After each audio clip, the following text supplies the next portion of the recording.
Hey guys, welcome to the video. This is Jason Ruona, if you don't already know. And my name is Ryan Styles Harris. So he was kind enough to bring us out to the JC garage, if it's not already obvious. And we're gonna talk about some RC stuff, so it's gonna be fun.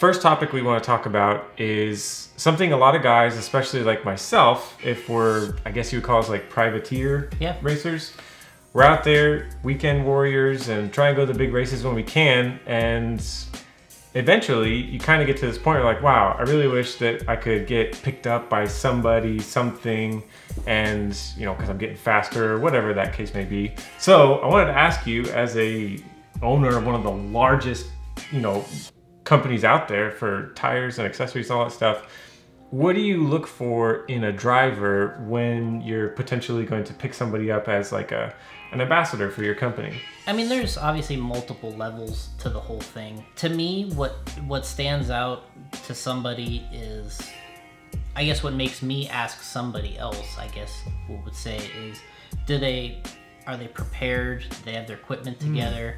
You know, does it look like they have a knack for driving? You know, are they pretty good at it? Okay. You know, do they, you know, support the racing locally? Do they race a lot? I think those are a lot of the factors. You know, are they active on social media? Do they talk about their equipment? Oh, true. And that makes a big difference. And, you know, so those are some of the things that I look for and that stands out. And, you know, it can happen at any time. You know, if we're at a race, you know, I know for me or Paul or other people, you know, you'll see people when you're turn marshaling or you're just watching. You know, you'll see somebody and you can tell right away if they kind of have it figured out or not. Okay. And then it comes down to, you can see what their dedication level is. You know, are they a dedicated racer, or are they going to be in, or are they going to be out? Okay. And I think that's some of the basics of the person that I think has potential to go, you know, to go further. Of course, there's people that are sponsored, and we sponsor also, that, you know, probably will never achieve you know, the ultimate racing goals. Sure. But they might be a part of our team just because that they're influential, or they help, or they've been in it a long time, to the fact of you just know they're going to be there. You can count on them. And to me, that's another side of it. So there's so many different sides to this, but in terms of when you're at a race, for me, and you notice somebody, you can tell by their equipment, you can tell by their racing, their determination, and you can see a lot of that just by being there and seeing somebody. So it seems like it's way more than just, hey, look, I threw down the fastest lap of the day. It sounds like there's a ton of other things that go into your thought process behind before making that kind of decision. Yeah, and it's easy. I mean, there's so many subjects within the sponsorship thing. Sure. It's a lot easier to be sponsored now than it used to be. Okay. And that's because there's more companies, there's more players in the game than there ever has been, and I think that's probably part of it. You know, there's a lot of sponsorships that exist to sell more product. And you know, that's a part of the game. So you're always trying to ride the fine line of that. You need people out there that can promote the product, they can race well, they can help people, and so you're trying to find those are the more valuable drivers, and you can see a lot of that just by, you know, being at the races. So it sounds like, you know, as you've been in this game for a long time, so you've kind of got it figured out, and you can kind of pinpoint those guys. So then there's probably, on the flip side of that, like, what are some things that's like a telltale sign that, oh, definitely don't want to necessarily pick that guy up as a part of the team? You know, maybe he's going to reflect poorly on the brand. Are there certain things that you try and avoid with that sort of stuff? Yeah, but sometimes you don't know about those right away either. Okay. So I think a lot of times when you're you're looking at that, you see some of these, I guess, the downside to certain individuals. It might not happen right away, but a lot of personality comes into play in this. People race differently. People have they get fired up differently, and there's some people that are wired in competition that is very difficult to manage sometimes, and it's easy for people that aren't wired that way to be upset at somebody for the way that they act because they don't understand it. Okay. But to me, I've seen just about every type of racing personality out there, and I think in general, over 90% of the people in this are really good, and they're easy to talk to, and they want to help. There's a very small percentage that you just don't really want to be around. But in general, people enjoy this and they like to share it with other people. So I think at the base, everybody has that kind of in common, that they wish there was more people, they want to help people. And I think that you can see that when I'm at the races. But there's people that kind of make a bad name for themselves at times because they don't know how to tune it down. Their competitive, juices, they don't know how to turn it down when people, I guess, are watching or they're paying attention or that type of thing. Sure. And some people, they don't know how to race with that. And I think that's where some of the conflicts or some of the issues come out in this is just with people's personalities. And I mean, I'll say somebody in particular like Barry Baker, who has been he's probably one of the best drivers you'll ever see. He's also very helpful in the pits. He'll work on anybody's stuff for him, but he's on the driver's stand. He's pretty tough to deal with. Okay. All right. But you know what? But if you hang out with these people on a personal level, they will help any amount that you want. We had the issue this year with Mayfield having a issue with at the race where he broke his radio, and there was basically two sides. There was the people that don't understand it. There's the people that totally understand it. All right. And and managing all that is really tough, and having to live through the people's different personalities. So you have to make a call on, do you think these people overall can have a positive influence, or and a lot of those things don't come out right away. Interesting. Well, that's cool that you kind of have the capacity to understand the differences in individuals, where some people are very expressive and incredibly passionate, and they kind of wear it on the driver's stand, and then other people tend to be a little bit more reserved, and they can kind of keep their emotions in check in like the heat of the moment. Yeah, that's interesting to factor that into the equation. Yeah, and it's tough because people, when they're in a competitive situation, that's how they kind of wear it. They wear it, wear it on your sleeve or whatever. That's people say that, and that's very true for some people. And I mean, when we've traveled around the different countries, we race at different worlds, and you see people from different countries or backgrounds, and their fire, it's not a U.S. thing. It's a person thing. People, if you're just wired a certain way, and if you're a yeller, or you yell from the driver's stand, or you yell at turn marshals or whatever, it's a personality thing.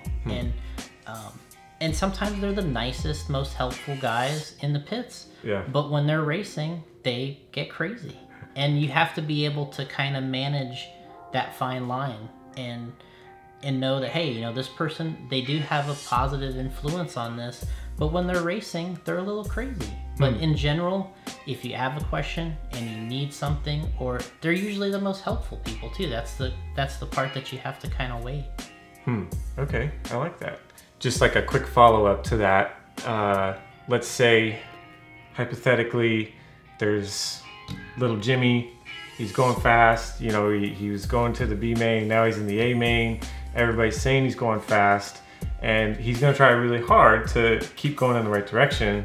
What sort of, like, let's say the 3 things he might be able should focus on to make sure he keeps going down the right path so that he'll be a marketable driver in the future?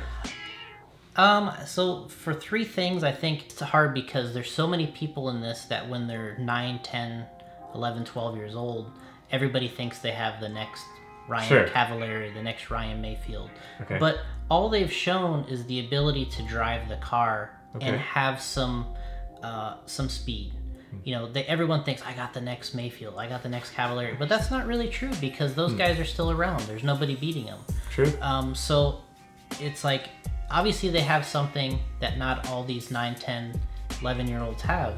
And but everybody thinks just because you can drive a car at that age that you're the next big thing. But that's not really the truth. The truth really comes down to the dedication. All these kids out there have a lot of talent. Sure. That you can see them race, they can drive the car, they can do all the crazy whips, they can do, you know, everything they want with the car. But also, what I noticed, they're not always the most interested. You know, they might go off and have some fun. Their dads do all the work for them. Okay. And right away you see what their level of dedication is, which is they're in it for the driving. They're like, I'll go drive, I'll go do this, and I'll go do that. But the reality is if you're not completely into this, you're not going to make it to that level because you don't have the dedication for it. It takes all of it. You have to understand it. You have to be able to race. You have to be able to be mature enough to race with older people, because lots of times when you're really young like that, you have to race with, you know, you have to have some maturity. And you know, I'll go back to when Damon was younger. He races with us now in the Super Cup, but you know, he started when he was 9, 10, 11. And you know, when he talks to us about it, you know, he's like, oh, I went to my first Super Cup and I just wanted to hang out with you guys and wash your tires and you know, and now he's taking us out there, you know. Right, sure. Yeah. But you know, he's but what we noticed right away with Damon was he was a very mature racer for being young. So I think that's probably the number one thing, is you have to be a mature driver to where he wasn't really intimidated by the adults. He could talk to the adults and he could also race with them, and they accepted him as being young, but they didn't really feel strange racing with a younger kid. And so he was a mature racer and he was into it. You could tell when he would go home, he's cleaning up his cars, he's trying to get better, and those are all the things that you have to have at that age in order to get better. And then on top of it, you have to have the support, right? So if you don't have the support of, you know, your family or somebody, it's tough to improve, because there is a cost involved, there is some dedication involved, and you have to prove that it's worth it to somebody that's helping pay the bills or that's involved. You have to say, hey, you know, it's giving me some social skills, some mechanical skills. It's giving somebody a lot along the way, not just these results. So I would think those are the things, is you have to be mature, you have to be dedicated, and then, you know, you have to have the support. And if you have those things, you can go a long ways.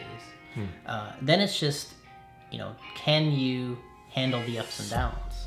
You know, can you, and that's what the younger kids have trouble with too, is, you know, one time they're the greatest, you know, they had this great weekend and they're on a high, and then the next time they just don't have the same success, and they're down in the dumps, and it's like, I'm terrible at this, and you know, and it's like you have to you know, you have to be able to kind of maintain that you know, on the upside, so you're not riding that, you know, that wave, because there is times when it doesn't go well, and you have to be able to handle that with some maturity. Otherwise it's never going to last, because, you know, as well as I do from racing, some races go well, some races don't.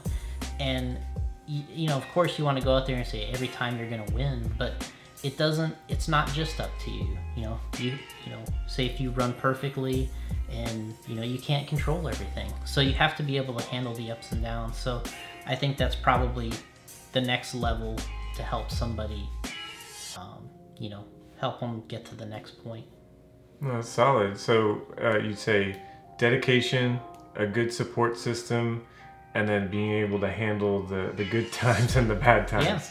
Yeah. That's really solid advice. I like that. And because it's tough, because I think everybody wants immediate results, and especially now, and because everything has to happen now. I have to be the best now. I have to be sponsored now. I have to be this. I have to be that. But it's like you really do kind of have to earn some of these things.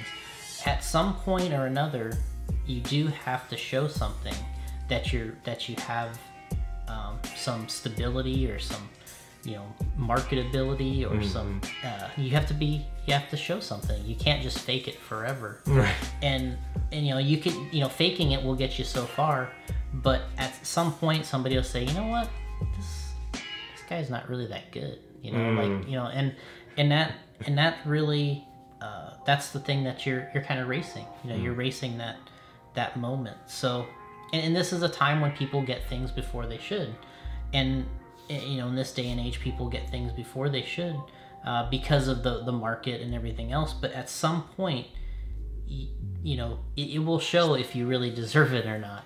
Well, cool, man. That's some really solid advice that I think anyone, regardless of whether or not you're looking for sponsorship, I think that to have and maintain a healthy relationship with this hobby, that's stuff that I think everybody should be doing regardless. Yeah. I think for anyone that's in the hobby and going out, club racing, big racing, whatever the case may be, listen to the man. He knows what he's talking about.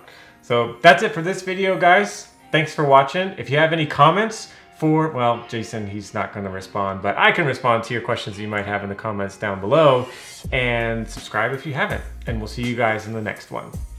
I can't reach. I do the thing. I can't reach.